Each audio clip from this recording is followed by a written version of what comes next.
Pernah nggak kamu merasa hidup kamu tuh kayaknya nggak punya arah?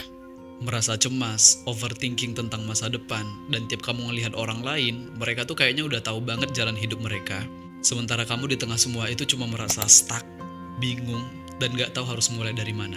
Nah, teman-teman, itu disebabkan karena kita sedang berada di fase hidup yang disebut dengan quarter life crisis. Sebuah fase ketika masa depan itu belum kelihatan jelas, tapi tekanan dari semua sisi itu datang tanpa henti. Kita dibombardir oleh standar sosial, mulai dari harus lulus cepat, kerja mapan, punya pasangan, traveling ke luar negeri, punya bisnis, investasi, dan banyak hal lainnya. Tapi kenyataannya teman-teman, banyak dari kita itu yang justru lulus dengan IP yang biasa aja. Bingung mau kerja apa, ngerasa minder lihat teman-teman di LinkedIn, dan akhirnya kita mulai mempertanyakan, sebenarnya aku ini siapa? Dan mau kemana?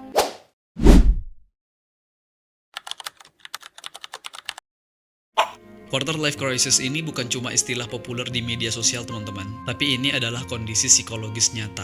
Nah, menurut Dr. Oliver Robinson dari University of Greenwich, fase ini sering terjadi pada rentang usia 18 hingga awal 30 tahunan dan ditandai oleh 4 fase utama. Nah, fase pertama kita akan merasa terjebak. Terjebak dalam rutinitas, dalam relasi, atau dalam ekspektasi orang lain. Nah, kemudian kita mulai mempertanyakan semuanya. Apakah jurusan kuliah yang kita ambil itu udah benar? Apakah pekerjaan yang sekarang kita jalani itu udah sesuai? Bahkan kita mulai mempertanyakan nilai-nilai hidup yang sedang kita jalani. Kemudian kita baru masuk ke fase berikutnya, yaitu proses pembangunan ulang identitas. Kita mulai mencoba hal baru, mengevaluasi ulang pilihan yang udah kita ambil. Kemudian baru akhirnya kita masuk ke fase berikutnya, munculnya arah baru yang lebih otentik. Jadi setelah krisis tadi, seseorang akan mulai menemukan jalannya sendiri. Jadi kalau kamu saat ini sedang ada di fase pertama, merasa terjebak, bingung, dan cemas, itu bukan akhir teman-teman, tapi itu bagian dari proses untuk kita bisa bertumbuh. Nah, sekarang apa hubungannya dengan overthinking? Nah, overthinking adalah bahan bakar dari krisis ini teman-teman. Ia seperti kaset rusak dalam kepala yang terus-menerus memutar pertanyaan. Apakah aku salah jurusan? Kenapa hidupku nggak secepat orang lain? Kalau aku gagal, aku nyakitin siapa aja? Atau apa aku udah cukup layak? Dan ironisnya teman-teman, semakin keras kamu mencari jawaban dari pertanyaan-pertanyaan ini, akan semakin kabur jawabannya. Karena akar dari overthinking itu bukan kurang mikir ya, tapi terlalu takut salah. Kita gak ingin gagal, gak ingin mengecewakan, dan gak ingin terlihat kalah. Tapi gini teman-teman, terkadang kita itu perlu jujur pada diri sendiri. Karena krisis ini kadang muncul bukan karena kita tuh nggak punya arah, tapi karena kita selama ini masih berjalan mengikuti peta orang lain.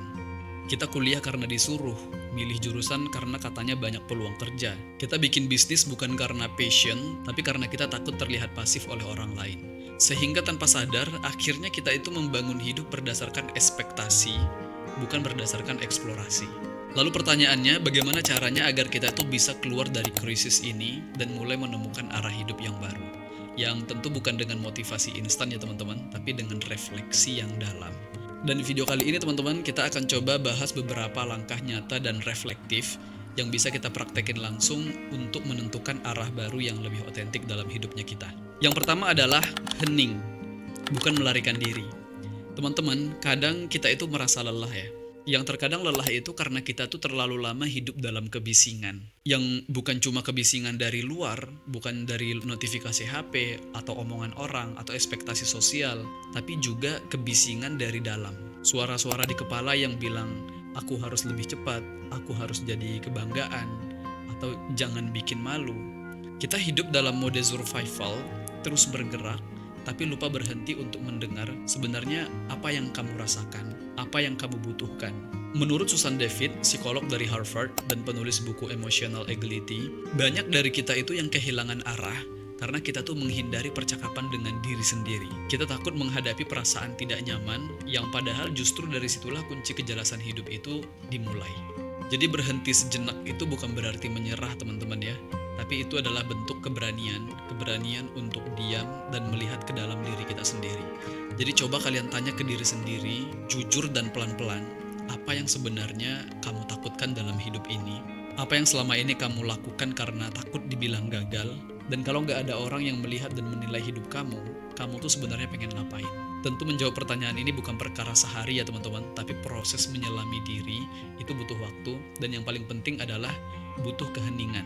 Itulah kenapa teman-teman banyak tokoh besar dunia, mulai dari filsuf seperti Marcus Aurelius, hingga tokoh modern seperti Steve Jobs, mereka tuh punya kebisingan menyendiri dalam diam. Bukan karena mereka antisosial, tapi mereka tahu bahwa arah itu datang dari keheningan, bukan keramaian. Yang kedua adalah terima bahwa arah itu dicari, bukan diwariskan. Nah, banyak dari kita tuh yang tumbuh dengan ilusi bahwa hidup tuh sudah harus pasti sejak awal. Seolah-olah kita harus tahu sejak SMA mau jadi apa, kuliah jurusan apa, dan kerja di bidang apa. Yang padahal kenyataannya, justru kebanyakan orang menemukan arah hidupnya itu lewat proses, bukan lewat rencana yang sempurna. Ada satu survei dari LinkedIn Workforce Report tahun 2020. Mereka menemukan ternyata lebih dari 50% orang bekerja di bidang yang tidak sesuai dengan jurusan kuliah mereka, teman-teman. Artinya adalah jalan hidup seringkali tidak lurus, tapi zigzag, penuh coba-coba dan banyak belokan. Dan itu bukan kegagalan, tapi realita. Bahkan tokoh-tokoh besar dunia sekalipun, banyak yang justru menemukan jalan hidup mereka itu nggak sejak awal. Steve Jobs contohnya, drop out dari kampus dan baru tertarik ke desain setelah ikut kelas kaligrafi secara iseng. J.K. Rowling pernah jadi sekretaris, pengangguran, dan hidup dari tunjangan sosial sebelum akhirnya dia menulis Harry Potter. Jadi kejelasan itu bukan datang dari berpikir terus-menerus, tapi dari mencoba dan terlibat. Makanya daripada kita sibuk mencari jawaban besar tentang masa depan, lebih baik kita fokus ke satu langkah kecil aja yang kita lakukan hari ini dengan jujur. Dan yang ketiga adalah membedakan antara kegagalan dan eksplorasi. Nah, banyak dari kita teman-teman anak muda ini yang merasa gagal hanya karena kita tuh nggak langsung sukses ya. Atau karena kita merasa tertinggal dari teman-teman. Yang padahal nggak semua kegagalan itu adalah bukti dari kita salah arah. Kadang itu adalah proses alamiah dari eksplorasi. Karena kalau kita nggak pernah salah langkah, mungkin kita nggak akan pernah benar-benar melangkah. Apalagi saat ini kita hidup di era highlight media sosial, membuat kita tuh terus-menerus melihat pencapaian orang lain. Teman-teman yang udah kerja, ada yang udah nikah, ada yang keliling dunia, bahkan udah punya bisnis. Tapi yang jarang kita lihat adalah bagian ketika mereka bingung, ragu, atau bahkan mencoba dan gagal. Yang padahal disitulah inti dari proses menemukan arah. Menurut Harvard Business Review, teman-teman, dalam riset mereka terhadap ratusan profesional muda, mereka menemukan bahwa fase eksplorasi di mana seseorang itu mencoba berbagai peran dan mengalami kegagalan, itu berkontribusi signifikan terhadap kepuasan dan kesuksesan jangka panjang. Yang artinya, mencoba banyak hal itu bukan tanda kita tidak fokus, tapi bagian dari pertumbuhan. Justru dari sana akhirnya nanti kita bisa menemukan apa yang cocok dan tidak cocok untuk diri kita sendiri. Dan ya, terkadang kita harus merasakan yang namanya salah tempat dulu untuk tahu di mana tempat kita yang sebenarnya. Jadi intinya teman-teman, jangan terlalu khawatir kalau kamu merasa belum tahu arah hidup kamu, karena semua orang pasti pernah merasa bingung dan terjebak dalam overthinking, apalagi di usia muda. Tapi tetap ingat bahwa semua itu adalah bagian dari proses, gagal itu normal, yang penting kita terus mencoba dan belajar. Jadi sekarang giliran kamu teman-teman, apa hal pertama yang ingin kamu coba dan jelajahi setelah kamu nonton video ini? Coba tulis di kolom komentar, siapa tahu itu bisa jadi inspirasi juga buat teman-teman yang lain. Dan jangan lupa like, share, dan subscribe kalau kamu merasa video ini bermanfaat, dan sampai jumpa di video-video berikutnya, dan ingat, terus berkembang.